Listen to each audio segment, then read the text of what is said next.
write down my speech because at the end of it, I was sure that I'd forget what I had to say and leave it totally incomplete. So I think we have to do a round of thanks, and that's the norm, I think, and the protocol for doing it. And I think I need to wear my spectacles for this. So, okay, so I'm not used to this. I think this is one of the very few times I'm doing it. Little nervous, very nervous actually, but Prochy is there. So, I come from a group called Own the Past.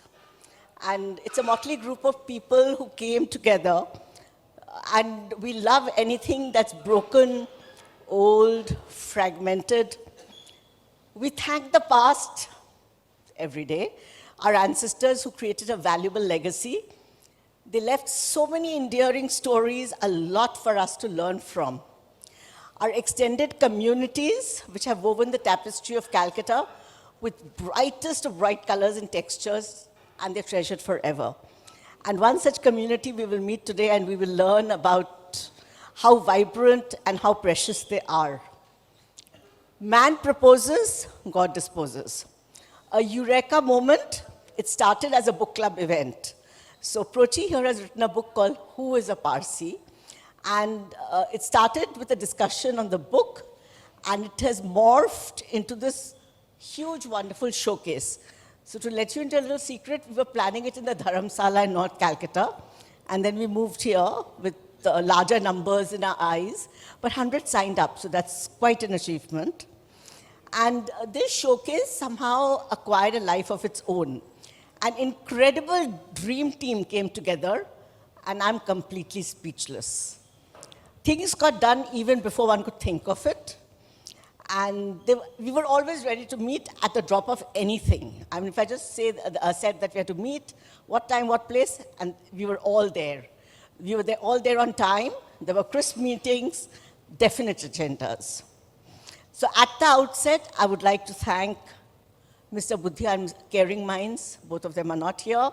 He actually believed in us, and I'm really thankful for him because otherwise, we would have been very despondent with long faces that there are not enough people here. And Manjari Kaul and Lata Bajoria, I did not realize that they loved Own the Past so much, and they believed in us wholesomely. Mr. Kaul, he really came forward generously and did the needful. So OTP from the bottomest of her heart also thanks Friends FM and Selwell for their utmost generosity. I don't know if you've seen it, but the beautiful things on the road, which I haven't seen yet, but you might have seen us on the road somewhere, and all thanks to your family, which has contributed to it. So I would like to thank my wonderful comrades, anonymous elves, as one of them said. I will have to name you, unfortunately, but in the middle of a lot of crowd. So Prochy Mehta, Sanam, Yezdi Karai, Kitayun Saklat, there she is, Rajesh Sen, Siddharth Ghosh, Khurshid Vacha, Numi and Cyrus, and Anisha Motwani of QED. This is a whole dream team that we had, and they don't have impossible as a word in their dictionary. Anything you say we need to do, it's done. So I've never had this experience before. Now to the main grand dame, grand dame of the Parsi community, Prochy Mehta. Prochy and her energy. She's on top of everything. And when I was sending out my invites, so there's one guy who said to me that, you know what? I said something to her and she said, so what if I'm older than you? I can throw further, I can jump higher, I can run faster. So boy, she does all that very well, and now we know that she can manage an event. She manages an event with the greatest of ease. So 3 cheers for Prochy. No, what you've done is incredible. I'm like, you're one of the anonymous elves, actually. A thanks can never be enough. It's been a magical journey. Let's own the past, idiosyncrasies and all, adopt the wholesome goodness, and keep it for posterity. So a big shout out for all the Babas here. Let's Gupshup and Bhonu. I think Bhonu can be a verb. It sounds very nice as a verb. So we'll Bhonu together after the Gupshup. We'll Bhonu together after the Gupshup. And I'll hand the mic over to Sanam. So Sanam Karai has taken charge of the display tables. She's put up a beautiful Hafshin table. And Katie has brought all her beautiful art on the Parsi community. And both of them have little write-ups which you can read, but I think it's better if they read it out to you. So, Sanam, will you tell us a little bit about it? And then I hope the main MC of the program, Cyrus, would have arrived. Unfortunately, he's attending a memorial service for a very dear friend. He's all our friends, all of our friend, actually. So, Sanam, here's the mic. As you can see, I was unprepared. I didn't know I had to do this. So I had to borrow my husband's reading glasses. Okay, this is about Ketayun Saklat. This is what I got to read. At first glance, the seductive works on paper and canvas seem like familiar and straightforward depictions, but closer viewings reveal more subtle and nuanced layers of complexity. A sense of delicate serenity pervades all of Ketayun's work. A striking example of this is Perrin. As you all can see, the pictures are all over there. Perrin, in which an elderly lady with a look of quiet resignation sits on a chair in a tower of silence. Through an entrance cut into one of the walls of the structure, the viewer is given a glimpse of a distant landscape, poetic and gentle, yet emotionally charged. It is a meditation on old age, uncertainty, traditions, and of course, mortality. The works depicting Zoroastrian priests are all infused with a remarkable luminosity, which is not surprising given that Ketayun is a stained glass artist of great skill and renown. In the Jashan, as you all can see, all the paintings are over there. In the Jashan, 3 priests stand performing a ritual before the sacred fire while a shaft of light illuminates their devotions. The texture's background organically represents Zoroastrian motifs, and the work articulates, analyzes, and documents a ceremony of great antiquity. Outside the prayer hall, a solitary priest sits below a large window, his prayer book beside him. There is a sense of fragility and vulnerability here, of fighting a battle to uphold tradition in a rapidly changing world, a thought-provoking combination of the tangible and the intangible. Ketayun successfully weaves a tapestry of ornate and complex threads. The family. A family photograph where Ketayun's mother was a child in the arms of her mother's sister grown up and sitting on a chair next to her mother and aunts. Please, can we have a round of clap for Ketayun Saklat?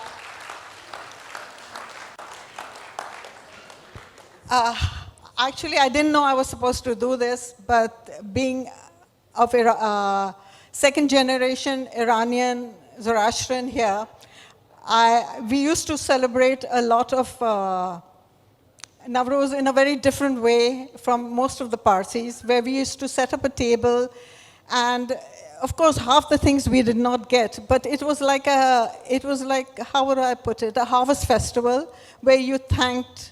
And, I used to wonder, because if it was even 1 in the morning, my uncles and aunts and everyone would get up. We would all wear new clothes and say our prayers and light the diya. But now, it's come back again in quite a few Parsi homes in Calcutta and in India. This year, Nowruz, which is actually the whirling equinox when the day and night are exactly equal, is on the 20th at 8.36 minutes, 26 seconds. So, and, okay, Ketayun, I said it. And we usually lay out a half-sheen table, which is the letter sh. Haft is 7 in Farsi. and seen is what is used now. So what I do is a mix of the sheen and the seen. Sheen used to be, because we were Zoroastrians, we could drink, so we had wine, but sharab, which with Islamic traditions, there was no wine. So they changed it all to seen.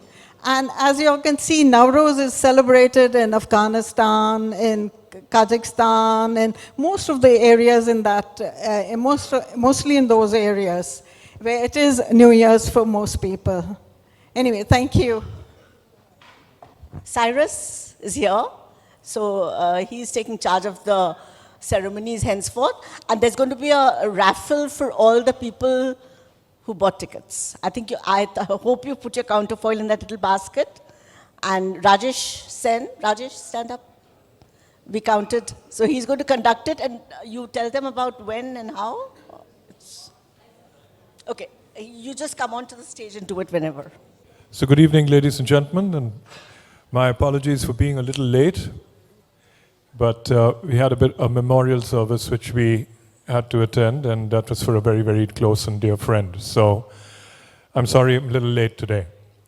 But wonderful seeing you all here, and I know what you're all waiting for, to have this open book placed before you, and to tell you all about it and what really makes a Parsi tick and what ticks a Parsi.